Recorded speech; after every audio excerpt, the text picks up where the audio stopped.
जय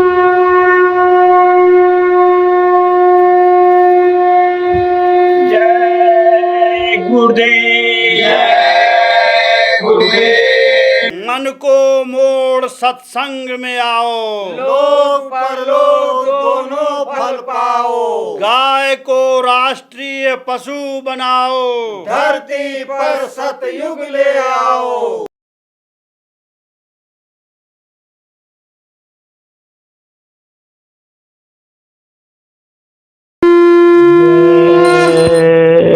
गुरुदेव। मेरे प्यारे गुरुदाता मंगता द्वारे खड़ा, मैं रहा पुकार पुकार, मैं हर कर देखो जरा।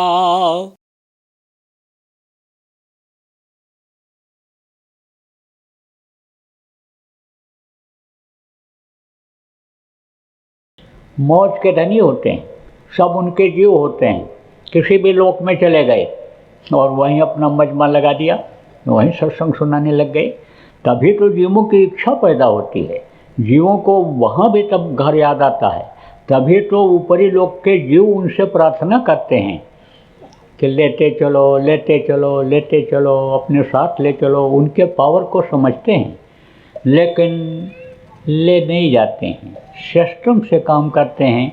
जैसे आपको बताया था कि एग्रीमेंट होता है, एक तरह से वादा होता है कि हम साथ नहीं लाएंगे, हम समझो कि अपने उनको साथ लाएंगे नहीं, हम उन्हीं के द्वारा युक्ति करा करके और फिर यहाँ पहुँचाएंगे, सतलोक पहुँचाएंगे, घर उनके पहुँचाएंगे।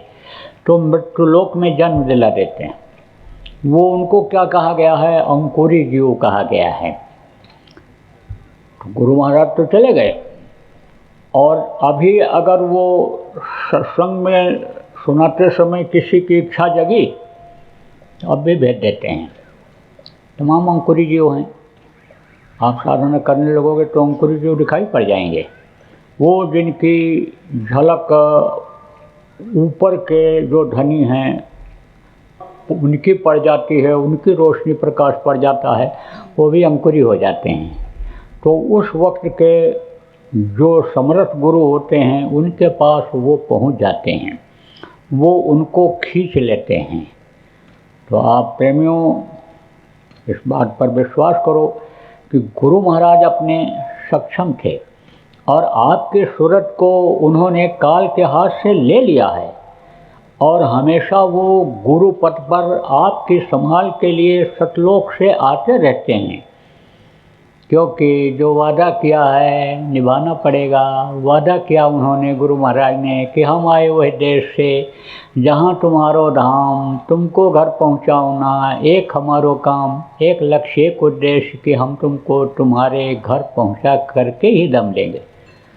गुरु महाराज ने कहा था चाहे हमको 400 वर्ष रहना पड़े, लेकिन हमको तुम्हारा काम सब करना है। अब आप ये समझ लो कि पहले 400 वर्ष लगता ही था लोगों को। प्रथम जन्म गुरु भक्ति कर, दूसरा जन्म में नाम, तीसरा जन्म में मुक्ति पद, चौथे में निज धाम। चौथा जन्म जब लेता था तब निज धाम पहुँचाते थे। लेकिन अब बहुत आसान हो गया प्रेमियों। देखो ये मन जो है ये सतयुग में हाथी के समान शक्तिशाली था, त्रेता में घोड़े के समान, और आप ये समझो द्वापर में बकरी के समान, और कलयुग में चींटी के समान कमज़ोर हो गया। लेकिन अगर आप बालू में मिट्टी में चीनी मिला दो तो हाथी नहीं निकाल पाएगा, चींटी चीनी को निकाल लेगी, पकड़ लेगी। तो मन तो ये मलिन हो गया, लेकिन ये मन जैसे दुनिया की तरफ से हटता है तैसे ये शब्दों को पकड़ लेता है। देर नहीं लगती है पकड़ने में, लेकिन इधर से मुख मोड़ना पड़ता है, क्योंकि जो जीवात्मा का लगाव है वो इंद्रियों की तरफ हो गया। मन को इंद्रियों से रस मिलने लग गया, खुराक मिलने लग गया, तो जीवात्मा से जब दोस्ती उसकी हो गई तो जीवात्मा का भी इधर ही ध्यान हो गया, भूल गई अपने देश को, अपने पिता को, अपने पीहर को, मायका जिसको कहा गया उसको भूल गई, जहाँ से आई उसको ये भूल गई। जब ज्ञान हो जाता है, युक्ति मालूम हो जाती है, तो जब इधर से ध्यान हटता है तब इस जीवात्मा की पावर को आप देखिए।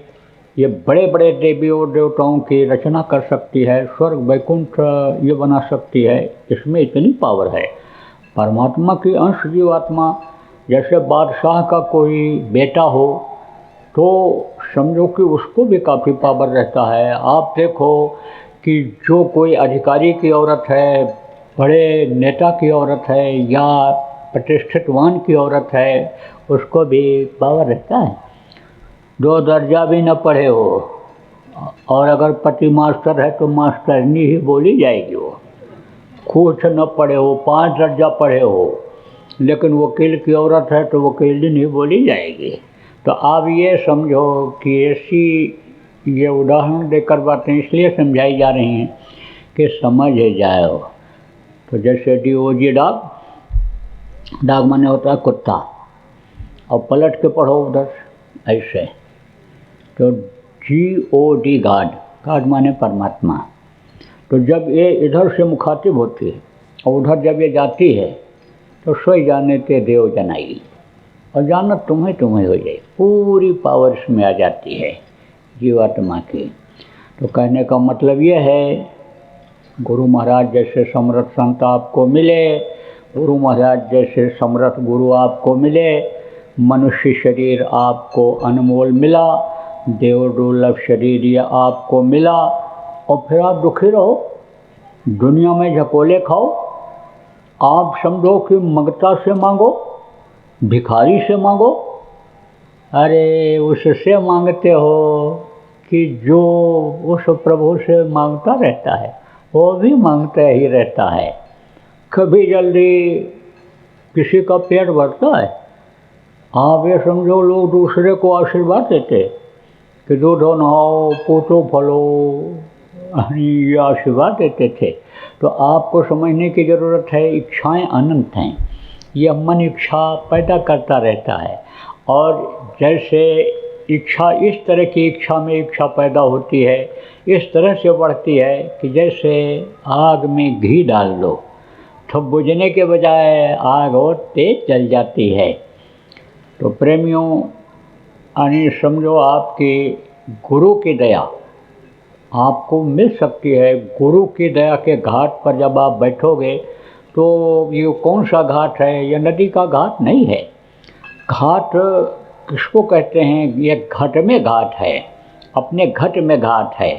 आप ये समझो कि जहाँ ये नाका है, जहाँ से जीवात्मा निकलती है, जहाँ ये पिंड यानी समझो कि छूटता है, अंडलोक में जहाँ जीवात्मा जाती है, ब्रह्मांड की तरफ जहाँ से बढ़ती है, वो जो नाका है वो है घाट, अंदर का वो घाट है। लेकिन कोई ये कहे कि हम उस घाट से आपको खींच कर निकाल देंगे, तो समर्थ संत जो आते हैं वो भी ऐसा नहीं करते, कराते हैं, वो करना पड़ता है। अब उसमें दया हो जाती है। बार बार जब सत्संग सुनते रहते हैं, सत्संग के वचनों की चोट जब पड़ती रहती है, तब यह मन मान जाता है। जब संकल्प अच्छे समय पर सत्संगों में या संतों के पास बना लिया जाता है, तब यह मन समझाने पर मान जाता है और बैठने की आदत ये डाल देता है। तब आदमी थोड़े समय के लिए दुनिया को भूलता है, क्योंकि एक साथ दो हुई न भुआलू, हंसत ठेठा फुलाइब गालू, गाल भी फुला लो और ठट्ठा के भी हंसो, दोनों काम ये नहीं हो सकता है। तो जब दुनिया की तरफ नज़र रहेगी, दुनिया को चाहोगे तो दिन कैसे मिलेगा। लेकिन जब दुनिया को थोड़े समय के लिए भूलते हैं और दिन की इच्छा करते हैं और दिन मिल जाता है, वो मालिक मिल जाता है, तो दुनिया तो ये अपने आप मिलती है। फिर तो जो इच्छा कीन्ही मन माही, हर प्रताप कछ दुर्लभ नहीं, जिस चीज़ की आदमी इच्छा करता है उसकी वो इच्छा पूरी हो जाती है। देखो हनुमान जी ने इच्छा ही तो किया कि हम उड़ करके चले जाएं और संजीवनी बूटी ले आएं, तो उड़ करके गए, लेकिन संजीवनी बूटी पहचान में नहीं आई। छोटे बने तब उड़ कर गए, अब जब पहाड़ उठाने को हुआ तो भारी भरकम शरीर बनाए, इच्छा किए कि भारी भरकम शरीर हो जाए, हम पहाड़ उठा करके लेकर के वहाँ पहुँचा दें। इच्छा किया किसने? वो ऋषि जिन्होंने कुश को बना दिया था। कुश कौन थे? लव और कुश दो बेटा थे। किसके? भगवान राम जिनको कहा गया।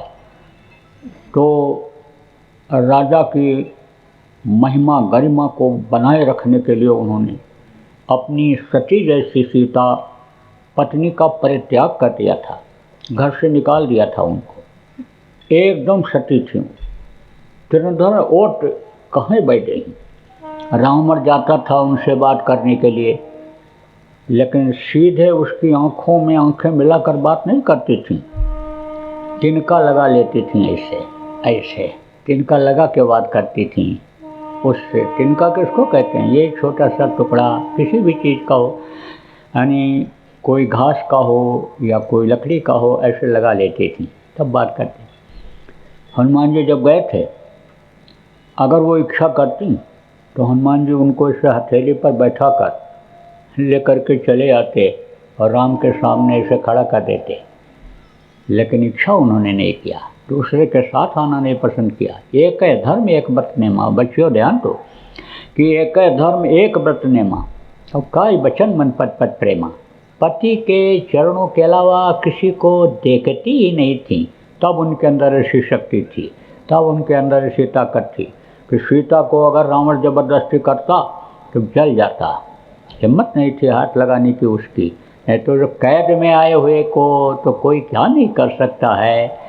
तो आपको प्रेमियों समझने की ज़रूरत है कि जब लौट करके आई अयोध्या, तो एक छोटा आदमी जो साफ सफाई कपड़े की करता था, उसने अनसमझो के लिए अपनी औरत को ताना मार दिया, कहा मैं राम नहीं हूँ कि तुमको घर में रखूँगा, तुम अपनी मन से घूमने चली गई थी, उन्होंने तो रख लिया, देखो इतने दिन रावण के यहाँ रही और उन्होंने रख लिया, मैं वो नहीं हूँ, तुमको तो घर से निकाल करके ही दम लूँगा।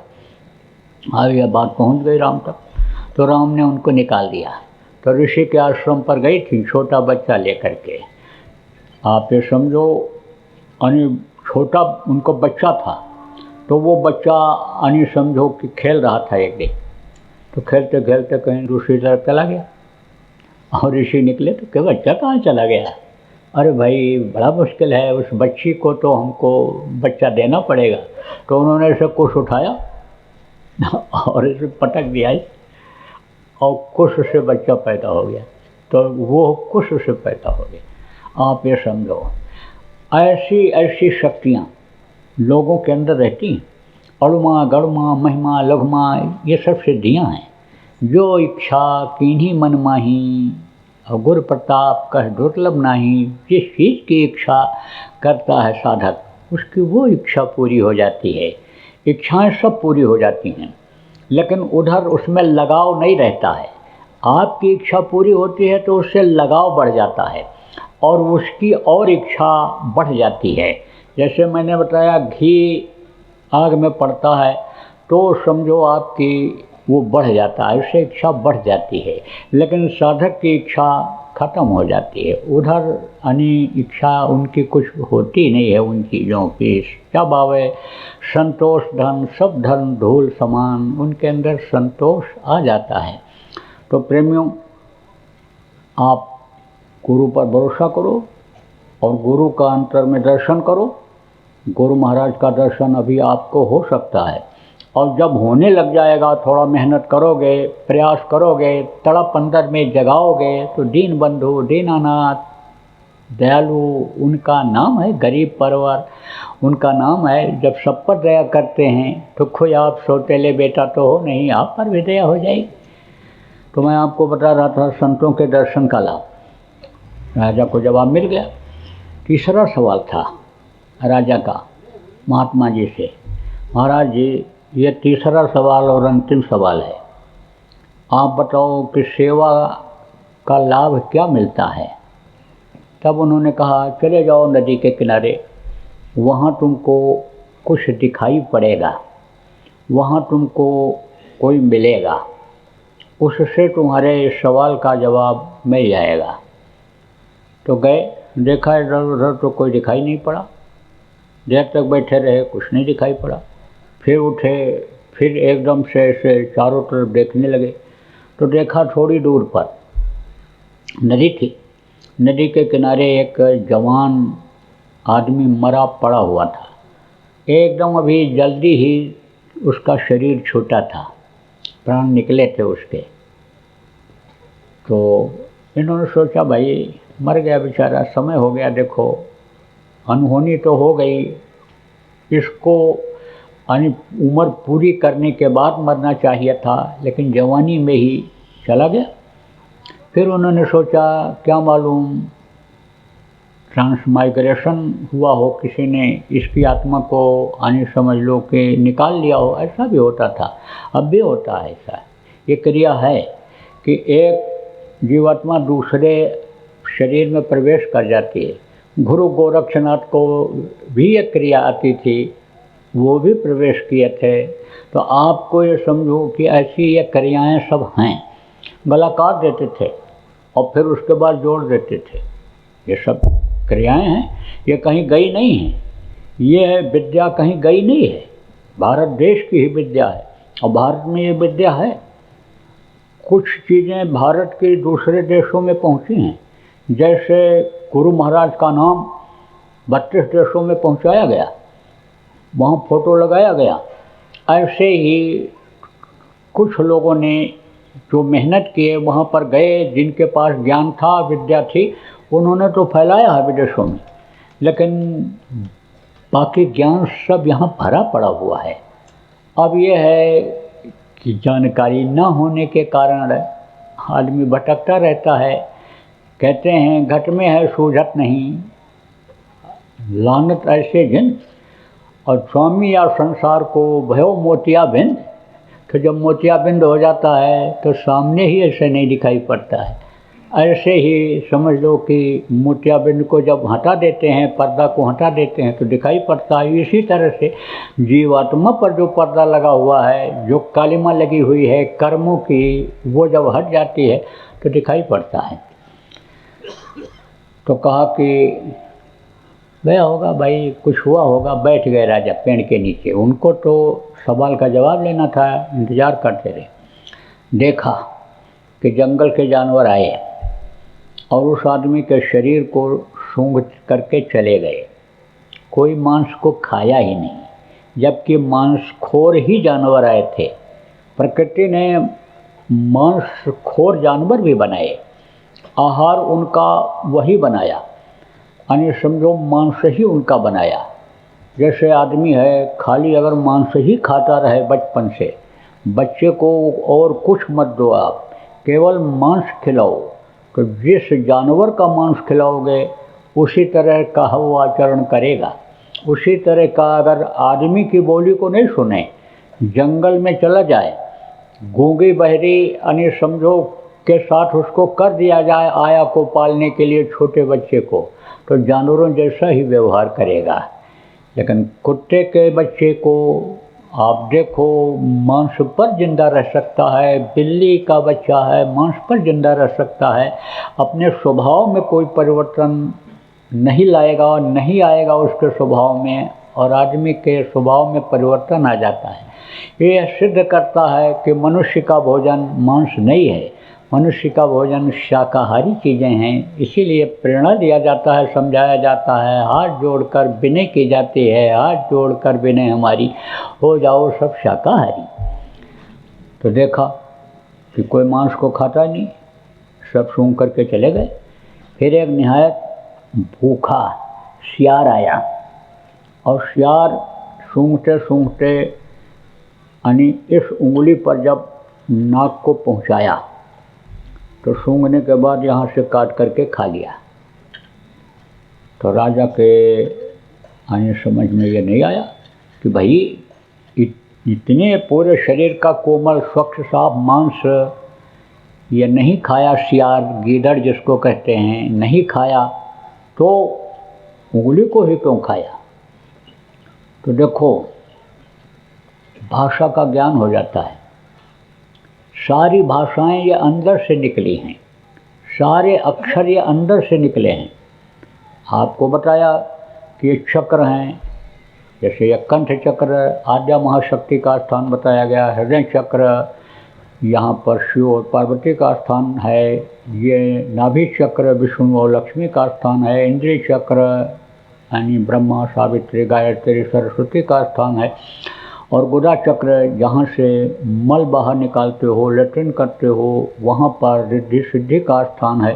तो ये स्थान है, उनकी छाया आपको बताया था इस पर पड़ता रहता है। तो वहीं अगर पहुँच जाते हैं साधना करके, समझ लो कि सिमटाव करके चक्रों को रोक करके ऊपर वहीं तक पहुँच जाते हैं, तो वहीं पर अक्षरों का ज्ञान हो जाता है।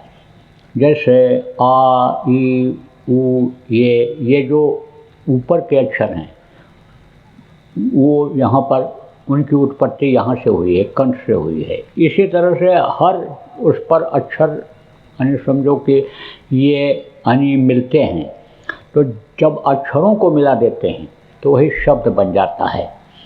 तो आपको समझने की ज़रूरत है कि अक्षर यानी ये सब यानी समझो कि वहाँ क्या हैं, कहाँ के अंदर क्या हैं। तो उस समय पर लोगों को बहुत सी सिद्धि रहती थी।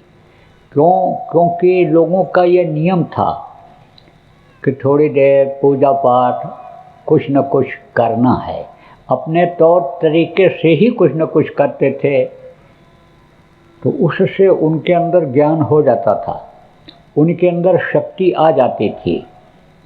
आज की तरह से फिर जैसे भटकाव है, जैसे लोग दुख झेल रहे हैं, ऐसे भटक करके शांति के खोज में दुख नहीं झेलते थे। हाँ, तो जहाँ शांति खोजते हैं वहाँ कहीं मिलती नहीं है, न राजा को शांति, न रैयत को शांति, न पूंजीपति को ही नींद आ रही है। लेकिन उस समय लोग खाते थे और आराम से सोते थे। आज की तरह से नींद की गोलियां खा करके नींद नहीं लेनी पड़ती थी। तो ज्ञान था उनको। पूछा, गिदड़ से सियार से पूछा कि आपने यही उंगली क्यों खाई और शरीर का मांस क्यों नहीं खाया। तब उसने बताया कि ये व्यक्ति जब जिंदा था तो इसने अपने शरीर से, मन से, धन से कोई भी सेवा नहीं किया, इसलिए इसके सारे अंग अपवित्र थे। यह शरीर के लिए ही सब कुछ करता रहा। जो कुछ किया, खाने का इंतज़ाम, पहनने का इंतज़ाम, मकान का इंतज़ाम, जो कुछ भी किया इसने अपने शरीर के सुख के लिए ही किया। लेकिन अब समय आ गया तो शरीर इसको खाली कर देना पड़ा, तो इसके कोई भी अंग यानी सेवा में नहीं लगे। लेकिन एक जगह पर भंडारा था और उधर से साधु लोग जा रहे थे। यह बैठा हुआ था अपने दरवाजे पर। उन्होंने पूछा कि भाई भंडारा किधर है, भोजन कहाँ खाने को मिलता है, कहाँ मिलेगा। तो भोजन खिलाना आहनी समझो कि पुणे का काम तो ये, भोजन बनाना भी पुणे का काम है, और उसमें राशन पानी साग भाजी जो लगता है उसको दे देना भी पुणे का काम है। आप ये समझो जिस तरह से मांस को काटते हैं, लाते हैं, पकाते हैं, खाते हैं, खिलाते हैं, सबको बराबर पाप लगता है। ऐसे ही यह अच्छा काम करने में जो सहयोग करते हैं उनको सबको लाभ मिलता है, बराबर लाभ मिलता है। तो कहा कि इसने तो केवल उंगली से इशारा किया। वो लोग भूखे थे, इसका कोई भंडारे में योगदान नहीं था, घर के पास में ही भंडारा चल रहा था, तो इसने ऐसे उंगली से बता दिया था। उधर मुंह से भी नहीं बोला, बस उंगली से बोल दिया था, ऐसे दिखा दिया था तर्जनी उंगली को। तो इसकी ये उंगली पवित्र थी। तो वही मैंने खाया। राजा के समझ में आ गया भाई सेवा का भी बहुत बड़ा महत्व है और सत्संग का भी बहुत बड़ा महत्व है और संत के दर्शन का भी बहुत बड़ा महत्व है। तो कहते हैं बड़े भाग्य पायो सत्संगा। तो जब दया होती है उस प्रभु की, गुरु के, तब सत्संग मिलता है। देखो नाम दो तरह का होता है। एक तो वर्णात्मक नाम होता है जो मुंह से लिया जाता है, जैसे मैंने बताया कि जो ये अक्षर हैं, अक्षर को मिला दिया जाता है तो समझो कि वो शब्द बन जाता है, तो वो मुंह से बोला जाता है। तो मुंह से जो बोला जाता है वो वर्णात्मक नाम होता है। लिखने पढ़ने में भी आता है, लिखन पढ़न और कहन में आया, उसको वर्णात्मक गाया। और एक होता है ध्वन्यात्मक नाम। ध्वन्यात्मक नाम को पढ़ा नहीं जा सकता है, देखा नहीं जा सकता है, सुना जा सकता है और उसकी शक्ति का अनुभव किया जा सकता है, तो वो होता है ध्वन्यात्मक नाम। और वर्णात्मक नाम होता है मुंह से लिया जाता है, मायक होता है। मायक किसको कहते हैं? जो माया के इस लोक में जन्म लेते हैं, माँ के पेट में बनते हैं, पलते हैं, बाहर निकलते हैं और काम अपना बनाने के लिए, दूसरों का बनाने के लिए कोई नाम को उस प्रभु से जोड़ते हैं, जगाते हैं, तो उस नाम में ताकत आ जाती है। तो समय समय पर परिवर्तन के समय में, बदलाव के समय में महापुरुषों को नाम जगाना पड़ा है। त्रेता में देखो जब अत्याचार, पापाचार, दुराचार बहुत बढ़ गया था, राक्षस मांस के टुकड़ों को काट काट करके यज्ञ कुंडों में डालने लगे थे। दुजमख भोजन होम शराधा, जाय करो इनकर तुम बाधा। ऐसे समय में गाढ़ तनय मन चिंता व्यापी, हरि बिन मरहि न निश्चर पापी। फिर उन्होंने जब विश्वामित्र जी ने उस प्रभु से प्रार्थना किया तो प्रार्थना स्वीकार हो गई और राजा दशरथ के यहाँ व्यापक ब्रह्म निरंजन निर्गुण विगत विनोद सोअज प्रेम भगत वर्ष कौशल्या के गोद में निरंजन का अंश आ गया। आप ये समझो जब पैदा हुए थे तो राजकुमार राम थे, उनको तो विश्वामित्र जैसे अन्य समझो कि ऋषि ने, महात्मा ने, गुरु ने अनि परिपक्व किया था। 9 गुणों से लैस करके रावण का विनाश करने के काबिल उन्होंने बनाया था। मर्यादा उन्होंने सिखाई थी, इसीलिए एक ही हुक्म पर, पिता के आदेश पर राजगद्दी पर उन्होंने ठोकर मार दिया था।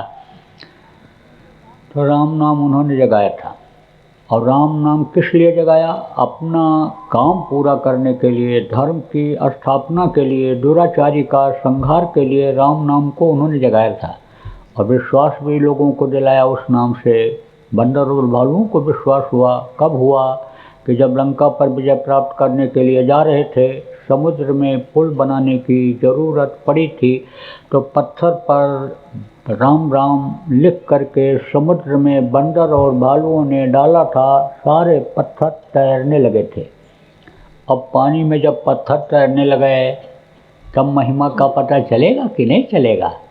तब तो विश्वास करना ही पड़ेगा। तो आपको समझने की ज़रूरत है प्रेमियों कि बंदर और भालुओं को विश्वास बढ़ा।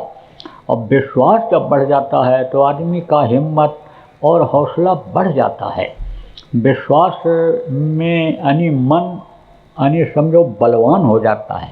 तो कहते हैं ना, मन के हारे हार है, मन के जीते जीत, पार ब्रह्म को पाइए मन ही के प्रत्येक। मन अगर आदमी बना ले कि हमको पार ब्रह्म को पाना है, हमको पिता का दर्शन करना है, प्रभु जो सबका सृजनहार है, अंड पिंड ब्रह्मांड का मालिक है, उस सत्पुरुष का, उसका दर्शन करना है मुझे, तो हिम्मत जब बांध लेता है तो कहते हैं हिम्मते खुदा।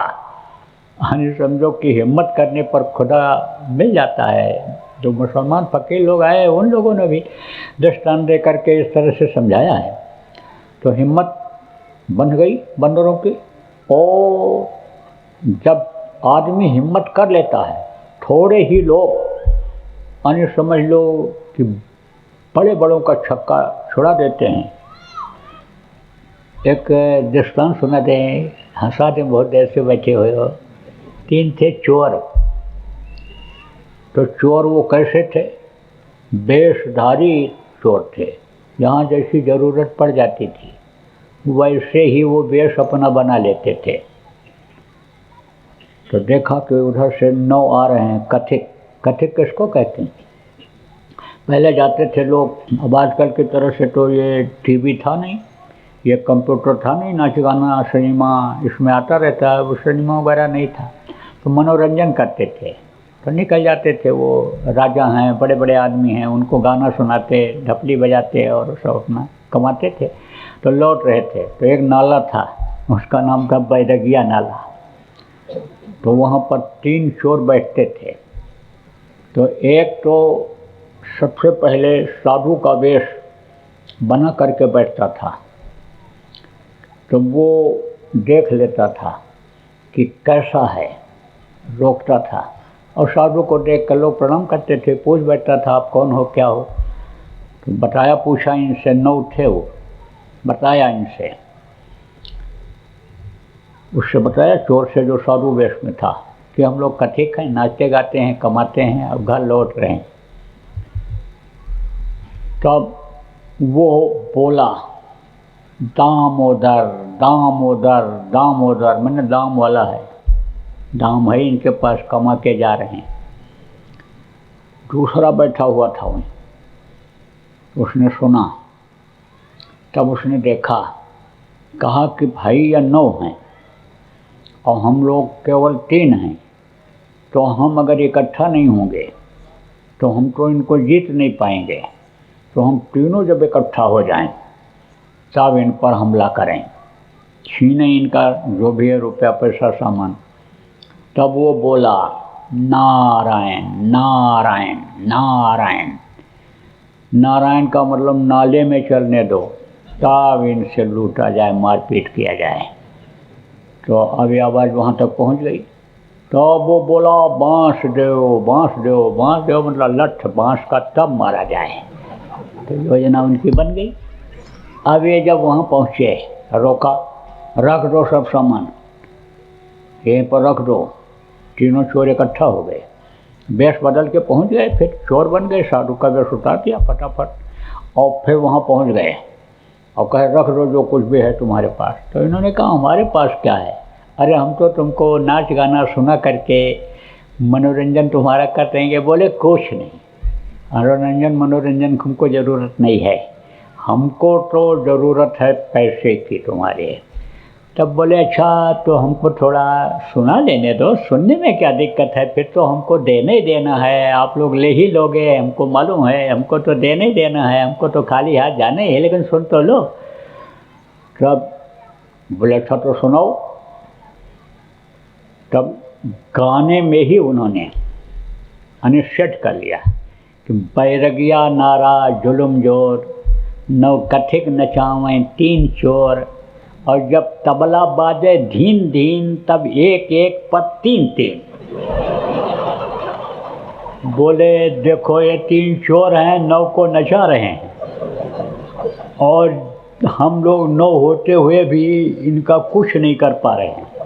तो कहे कि जब तबला बजाए तब एक एक पर 3 3 लग जाओ और इन्हीं को मार के गिरा दो, ये जो रखे हैं वही छीन लो, निकल चलो। तो कहते हैं ताकत बढ़ जाती है, हिम्मत बढ़ जाती है। जय गुरुदेव। बाबा उमाकांत जी महाराज अपने ही प्रेमियों के सहयोग से संस्था द्वारा जनहित का कार्य करते हैं। किसी भी व्यक्ति, संस्था व सरकार से कोई भी चंदा, चुटकी व अनुदान नहीं लेते और किसी भी तरह का व्यापार भी नहीं करते। इसलिए आप श्रोताओं को बताया जा रहा है कि बाबा जी के नाम पर किसी भी प्रकार का धन मांगने वाले व व्यापार में प्रचार करने वाले लोगों से होशियार रहिएगा। आपसे यही कहना है कि सत्संग सुनो, समझो और अच्छा लगे तो मानो। आने वाली बीमारी तकलीफों से बचने के लिए कुदरत व सरकारी नियम का पालन करो। आपके सुझाव के लिए व्हाट्सएप नंबर 9575600700। जय गुरुदेव, जय गुरुदेव।